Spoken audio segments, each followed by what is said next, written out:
Voilà, donc on y est. waaye Fatou Ka mu développé li nga xamante ne énuméré woon na ko ci ndorteelu émission bi. waaw colonel comme ni nga ko waxee woon sànq dañ koy commencé ak feccikat bi di Fatou Waré moom nag benn interview bu mu doon amal ak waa Pikini Production waa Sénégal reprendre ko muy tontu ñi nga xamante ne ñooy nekk di ko clash ci réseaux sociaux yi di dugal ay photos naan dafa sew dafa ñaaw façon yooyu noonu nee na moom luñ ko wax ci réseaux sociaux yi fekk na moom mu wax ko boppam ba toog critiqué na boppam ba toog waaye nag muy xamal ñooñu di ko clash que ni instant bi ñuy toog ñoom di ko clash moom mu ngi yëg ci avion yi di dem di def ay spectacle am di fayeeku di teral ki nga xamante ne mooy yaayam ak ñi bootu ci ginnaawam nee na aussi si réseaux sociaux yi li ñu koy wax yëpp dérangé ko mais benn yoon la si mës a am lu ko metti mooy biñ ko saagee ndey nee na moom amul sax habitude di kafax ay xaritam di saagantee ñoom donc nee na loolu métti na ko trop nekk na loo xamante ni du ko mës a fàtte si yi muy dund si réseaux sociaux yi mais à part ça dara méttiwu ko si parce que moom moo siiw te comme ni ñu koy waxee siiw du jaami borom te am na ñu bëri ñu yor lu ne gaañi ci réew mi bëgg ñuy wax si ñoom te kenn waxul si ñoom donc moom jëmmaam ju bi nga xamante ni mu ko waxee quoi tekkiwul dara ñuy wax si moom donc dafay sant yàlla bu ñuy wax si moom Fatou Waré. xam nga nit dina wax souvent. di nga bëgg nit sax mais mu génne kàddu nga xeb ko. des fois également nit wax dara ñu naw ko ci je pense que loolu moo dal Fatou Waré ci interview bi mu ko defee daf ci jógee nit ci gën ko mu gën a am sympathie ak amouru sénégalais yi et puis man j'ai aimé partie bu muy waxee que même bu fekkee dañu koy xas ci physique mu ngi sant yàlla parce que yàlla mënoon na ko def ànd ñu koy cuuraaye te nit la ko defee la parfaitement raison. waaw mais c'est vrai parce que man fenn rek gis nga defe naa ne am na foo xam ne man du ma ci d'accord ak moom mooy mu bëgg a topp ñuy wax ak moom ci réseaux sociaux yi. waaw boo ci loolu bu ko naree topp day sonn naa. non c'est la première fois. non attends réseaux sociaux yi muy man nag ay keneen boo leen déggee liñ ciy wax boo ci naree topp da ngay kii moom déjà wax na waaw mu ngi ciy sant mu ngi voyager mu ngi waaw. non comment je pense que dootu si waxaat. non comment na jàll dem. moom amul sax habitude di def ay sorties. non c'était juste pour répondre à une question ci interview bu ñu ko defal. c'est ça mais c'était pas pour tontu. moom daal mu ngi am suturaam. mu ngi def lépp mu ngi réussir carrière am. na continuer ay ñaaw nag rafet nag ay. sew nag pata la c'est pas important. c'est que man de lenn rek laa ci xam c'est que Sénégal fii dañoo war a dépasser fu ñuy xasee. nit ci jëmm ci melokaan. parce que ku doon bind sa bopp yaay dàq ci adduna bi. ça c'est vrai. ku doon may sa bopp yaay gën ci adduna bi. c'est que kon war nañoo dépasser fu ñuy xasee nit ci jëmm ci image wala yu mel noonu. sax ñu ne diw nangam nii am na jëkkër. kat moo ko war a mën a takk. mais ku ko warut a mën a takk parce que nit la. nit la man sama bopp taxul may wax parce que man bind nañ fii ne xaw ma takk naa kan takkuma kenn si laa. mais yooyu xam nga tëtsu après la ca topp moo ay neex ay nii ku ne nga gis nit ñi commentaire yi ñuy commentaire Sénégal en miniature. xaste rek la ñu exceller. xaste loolu lu ñu mën la lu ñu mokkal la wax ñu ñaaw. voilà amul njëriñ nañu bàyyi di xas doomu aadama yi. lu nekk lañ lay wax réseaux sociaux yi boo déggee gis nga lu nekk lañ lay wax. loolu lañ lay wax moo tax jarut a xool. man jarul a xool c'est ça nag le secret. jarul a xool. waaw. suñu jógee ci moom Fatou Waré dañuy jàll ci Assane Ndiaye Aziz ak Bougane problème bi ñu fi amoon ci combat Ama Baldé ak Papa Sow bon comme ni ñu koy waxee rek jàmm ñëwaat na ci seen diggante parce que Gaston Mbengue moo def lu nu mel moo leen réunir woo leen kër Bougane Gueye jéem leen jubóole Aziz Ndiaye présenté ses excuses à Bougane aussi daal di ko accepté ne ko rakam la baal na ko waaye li jaaxal Sénégalais yi yëpp mooy que coow li muy yëpp nekkatee moom Assane Ndiaye amul woon contrat ak télévision boobu di Sen TV parce que en réalité combat bi moom Aziz moomu ko woon mais Bougane moo nekkoon derrière moo doon jël xaalisam di ko si def. ñu bëri na gis que ni Assane dañ ko utiliser vu que jàngul ñu koy signaloo yoo xamante ni amul mais daal en tout cas liñ si mën a waat na seen diggante parce que moom Gaston Mbengue woowaat na leen ba waxtaan ak ñoom ku nekk baalu sa morom ñu nekkaat en paix.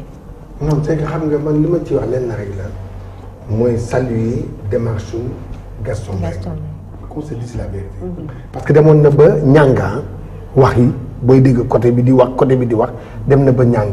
et Gaston a eu l'idée ndeysaan xamante nag ñoom ñëpp. def naa mag noonu lay def.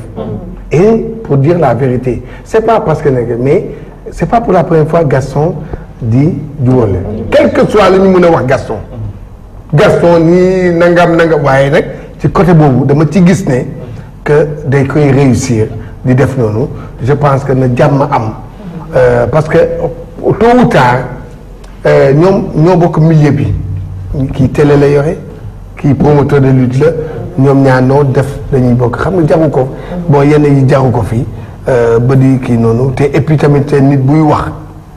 na nga moytu parce que ëllëg lii moo tax c'est vrai xam nga mënoon nga dégg naa ci ay wax yoo xam yu gën a kii yooyu mais tey nga jàkkaarloog nit ki da ngay rus loo tax bu dara amee teel loolu am na solo alors suñu jógee ci moment yooyu noonu dañuy jàll ci ki nga xam ne mooy Papa Thione moom aussi ab interview bu mu doon am ak waa Sénégal reprendre ko RFM la sax Sidaat moo ko invité woon semaine bi ñu génn mu am partie bi muy wax aussi que moom mësul xalaat instrumentaliser ki nga xamante ne mooy Wally di ko digal ngir mu dem attaquer ki nga xamante ne mooy Youssou Ndour ndax ak lu mën a am ci diggante mooy Youssou Ndour papaay Wally la te Wally da ko war a respecter te aussi bu defee loolu moom amul dara lu mu si gagné bu jëlee Wally di ko wax pour mu dem attaquer ki nga xamante ne mooy Youssou Ndour te nee na képp kuy def lu mel di digal Wally pour mu dem attaquer ki nga xamante ne mooy Youssou Ndour yaa ngi koy tooñ parce que moom yónneewul kenn ngir mu defal ko loolu. nee na aussi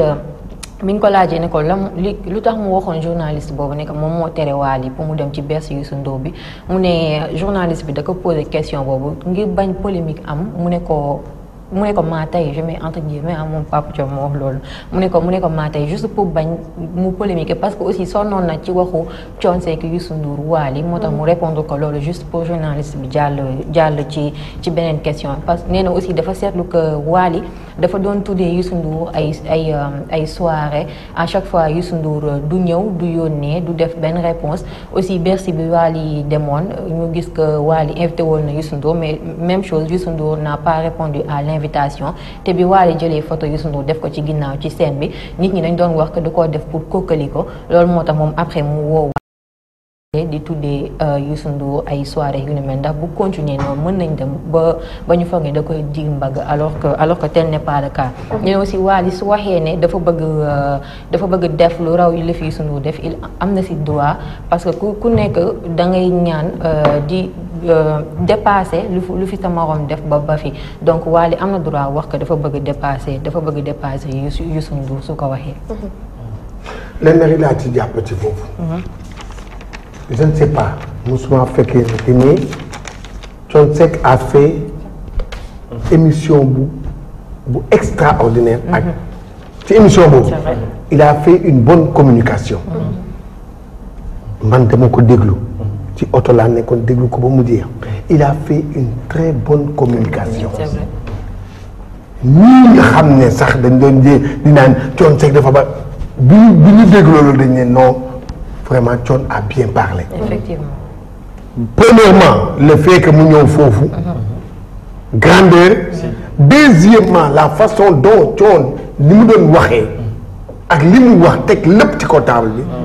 je dis bravo à Thione. alors dañuy jàll Dakar Buzz ñu def benn taxaw seetlu ci liberté provisoire yi am fii ci Sénégal nga xam ne dafay jaare nekk liberté définitive parce que bu ñu fàttali ko dossier Cheikh Béthio Thioune dossier Thione Seck ak dossier Luc Nicolaï ñoom ñëpp ñoo bokk fu ñu mujj bu ñu ko commencé par Cheikh Béthio moom dossier wam boobu nga xamante ne ni mbirum meurtre la woon bi amoon fële ca Madinatu Salaam en 2012 ñu tegoon ko loxo moom ak ay 11 de ses disciples foofu noonu ca Thiès après aussi ñu gis que dañ ko indi Dakar par la suite ñu may ko mu dem France faju ji parce que santé permettre ko woon mu toog en prison ñu gis ne bi mu demee France aussi ñibbise après ñu may ko liberté provisoire boobu ba léegi dossier bi kenn waxaatu si parce que ñu bëri ñu ngi njort est-ce que nekkul que Cheikh bi dafa rallier dem APR ndax gis nañ ko fii lu yàggul dara benn cérémonie officielle moo président est-ce que nekkul que dafa rallier si ñoom moo tax ñu bàyyi dossier bi waxatuñ si dara buñ jógee ci moom aussi ci Luc Nicolaï moom aussi mbirum drogue boobu affaire Lamantin Picc bi moom aussi ñu tegoon ko loxo njëkku ko jugé ñu tegoon ko 5 ans dont 2 ans ferme ak 6 milliards amende ay avocat am daal di defoon daa defoon appel ñu daal di yóbbu dossier bi Cour suprême mu kase verdict boobu ñu jugé waat ko tëgaat ko li nga xamante mooy 5 ans dont 3 ans ferme même chose aussi ay avocat am def appel ñu kase waat décision bi jugé waat ko tëgaat ko aussi encore 5 ans dont 4 ans ferme mais jugement bu mujj bi nag ba léegi nii mujjul fen parce que Luc Nicolaï ñu ngi à Saly ci résidence am toog foofu noonu comme ni nga ko waxee il se la coule douce foofu toog te ñu ngi ko teg 5 ans dont 4 ans ferme dossier bi mujjul fen boobu ba léegi teguñu ko loxo ngir yóbbu ko mu purger li nga xamante ne mooy penam de même que Papa Thione Seck moom aussi mbirum faux billet biñ ko fi tegee woon loxo moom tamit ak malien boobu noonu ñu gis ne par la suite moom Papa Thione dañ ko may li nga xamante ne mooy liberté provisoire pour des raisons de santé mu ñibbi këram waaye tamit dossier bi ba léegi mujjul fenn ubbi waatuñ ko pour poursuivre xam affaire yi fu muy mujj te boo seetloo ñoom ñëpp ak ñi ngi leen jàppandoor ñoom ñooy génn ñoom ñi ñuy ooy VIP loxo ba tey ñoom ñu ngi ci kaso bi ku ci mel ni 11 disciples yu Cheikh Béthio Thioune yooyu ak Thione Seck ki ñu ko tegandoo loxo mu nekk ay dossiers yoo xamante ni waa Dakar Buzz ñoo ci def benn étude ñuy poser question à savoir est-ce que ñoom VIP yi xamu nu ñu koy kiwee ñoom kaso da leen jomm comme ni ñu koy waxee ñoom est-ce que dañuy nekk ay personnes yoo xamante ni waruñoo tëdd kaso purger li nga xamante ni ñooy seen ay peine alors que sénégalais yu bari ñu ngi ci kaso bi di souffrir ci ay yoo xamante ni yu ndaw lañ ko mën a ak itam ay longue détention tëj la 5 ans 10 ans sans wax la foo féetee wala ñu tëj la ba nga purger sa peine ñu bàyyi la ne la defoo woon dara wala yooyu noonu mu nekk daal loo xamante ne waa Dakar Buzz def nañ ci étude boobu bu am solo poser question boobu noonu. alors dañuy jàll ci ki nga xamante ne mooy Henriette Barbosa nekkoon fi moom mannequin nekkoon fi aussi soxna ci ki nga xamante ne mooy Seydina Thioune di doomu Cheikh Béthio Thioune moom nag ñëwaat na ci divorce am mu def benn interview ak waa Sénégal parce que divorce bi dafa jur ay coow yu bari ñi naan dafa duggoon ci sëy bi juste parce que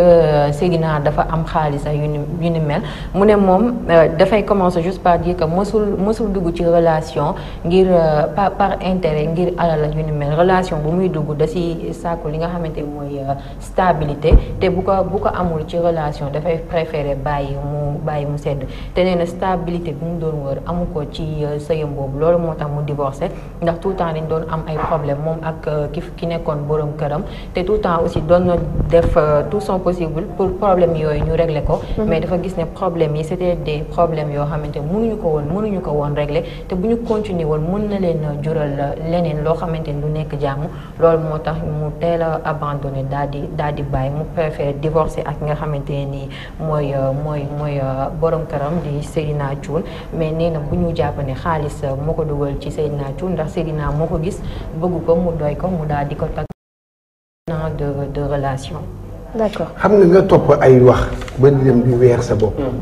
daf ko fi jaww sëy dafa sacré dañuy wax nit nga dégg nit di wax ne neexi nga dem taxaw ci benn télé wala ci benn kii rek saa ngay wax ba di wax say ba di wax loo xam ne waxoo ko wax nga xam ne jaxul